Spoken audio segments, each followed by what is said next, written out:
tell you beforehand because then what would be the point? But as soon as I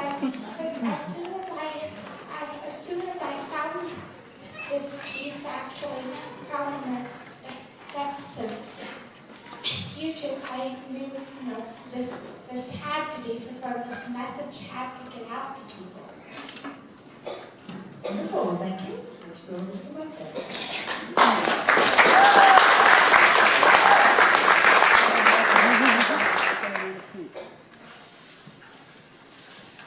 The subject is reading. The teacher selects a passage. Everyone turns chapter 4, and Len selects a student to read that passage out loud. The Gizivakos, please begin. Big blue skies open wide, sunlight bounces off my eyes. If I shut them tight, the light still gets through. And the next student repeats the passage. Big blue skies open wide, sunlight bounces off my eyes. If I shut them tight, the light still gets through.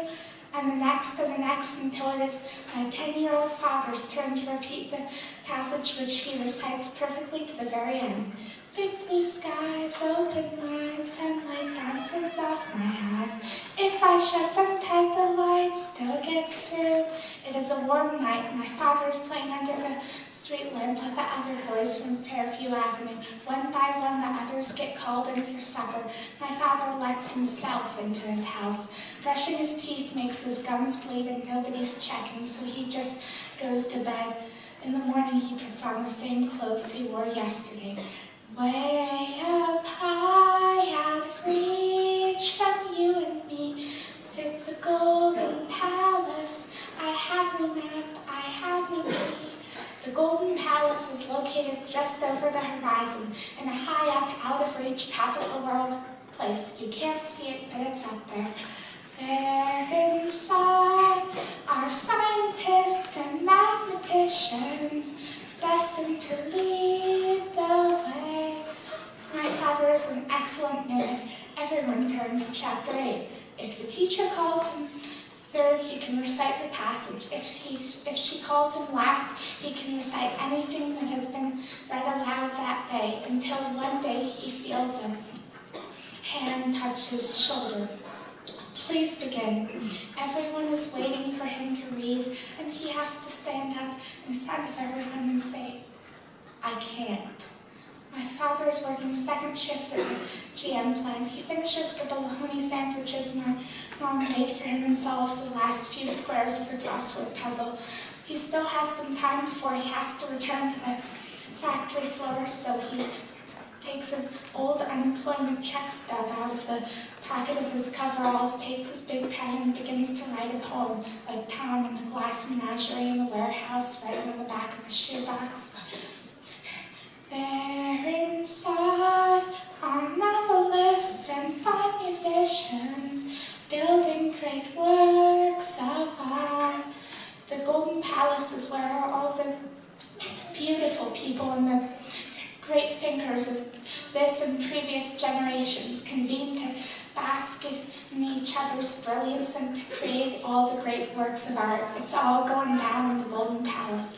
Michelangelo's David, To Kill a Mockingbird, the X-Men. Yes, great work, worthy work. And the people that populate this place and pump out these incredible paintings and poems and pieces are all intelligent, stunning, clean, privileged people. There is no room in the Golden Palace for girls like me, girls who come from what I come from. I'm home from school on winter break. Speaking of, my dad's in school now too. How about that? We're both going to get our masters at the same time. I'm sorting through some old boxes and papers, and I find that old check stub with the poem written on the back. Dad, I say, this is good. You can really write. No, he said. I can't. I see my hands resting on the keyboard of my laptop. I look up from my computer and see through the panes of my studio window out into the sharp winter woods. I have been granted a residency at the McDowell Artists Colony in Peterborough, New Hampshire to work alongside the greatest artists and writers on the planet to write the very words you are hearing right now. It hits me. Thornton Wilder wrote Our Town here. I try to relax my brain, my fingers, my hands to write. I can't.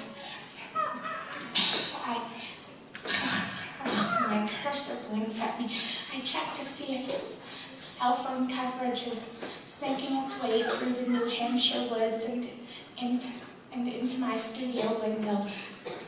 On my Facebook feed, someone updates their status with this quote from John Adams to his wife Abigail. May 12, 1789. I must study politics and war so that my sons may have liberty to study mathematics and philosophy. Everybody's waiting for him to read. My sons must study mathematics and philosophy, geography, natural history, naval architecture. We're both going to get our masters at the same time, so that their sons may have liberty to study music, painting, poetry. I've been granted a residency at McDowell Artist Colony. I feel a hand touch my shoulder.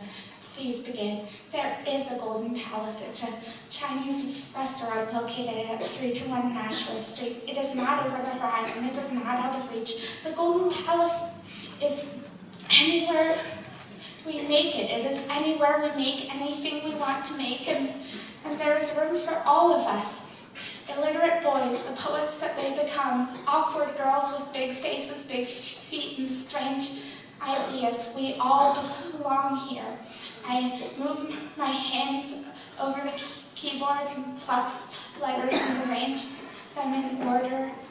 The subject is reading. Big blue skies, open wide, sunlight bounces off my eyes. If I shut them tight, the